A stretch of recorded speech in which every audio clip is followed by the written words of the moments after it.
Bonjour et bienvenue sur Algérie Info. N'oubliez pas de vous abonner et d'activer la cloche de notification pour plus d'infos.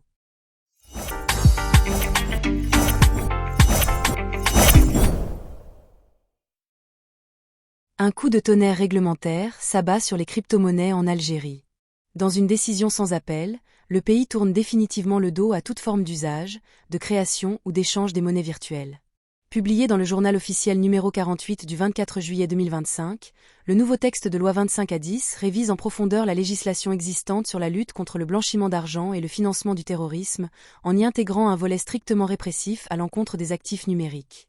Derrière cette réforme, les autorités entendent refermer la porte à un univers perçu comme opaque, instable et hors de contrôle. Au moment où les usages non réglementés des crypto-monnaies se multiplient à l'échelle mondiale.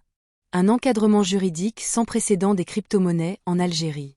Adopté comme une modification du cadre juridique existant, le texte vient renforcer la loi mai 2001 de 2005 en y insérant des dispositions précises et radicales.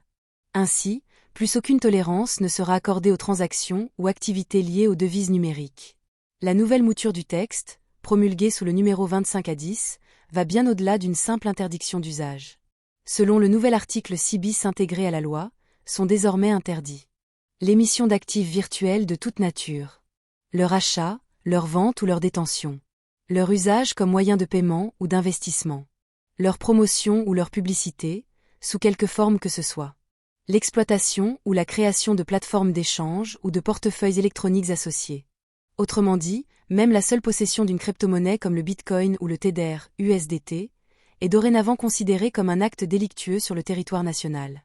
Utilisation de monnaie virtuelle, des sanctions pénales et financières prévues pour les contrevenants. Cette interdiction s'accompagne de sanctions codifiées dans une autre nouveauté légale, l'article 31 bis. Celui-ci établit un régime répressif modulé en fonction de la gravité de l'infraction, allant jusqu'à des peines de prison ferme.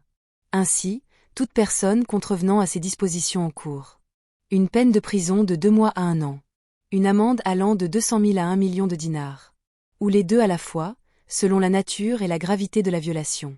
En inscrivant ces sanctions dans la loi, le législateur vise à dissuader formellement toute tentative de recours aux crypto-monnaies, qu'elles soient à titre personnel, professionnel ou spéculatif.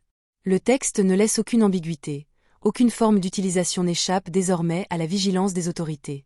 Une volonté claire de renforcer la transparence financière en Algérie. Cette évolution législative s'inscrit dans une dynamique plus large de contrôle et de sécurisation du système financier national. Pour les pouvoirs publics, il s'agit avant tout de répondre aux risques croissants que représentent les crypto-monnaies dans les circuits économiques.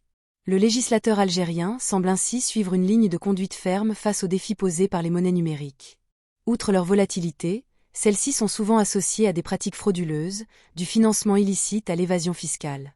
La loi 25A10 marque donc un tournant assumé vers un assainissement du marché financier, avec l'ambition de réduire les zones d'ombre et de bloquer l'émergence de nouvelles formes d'économie parallèles.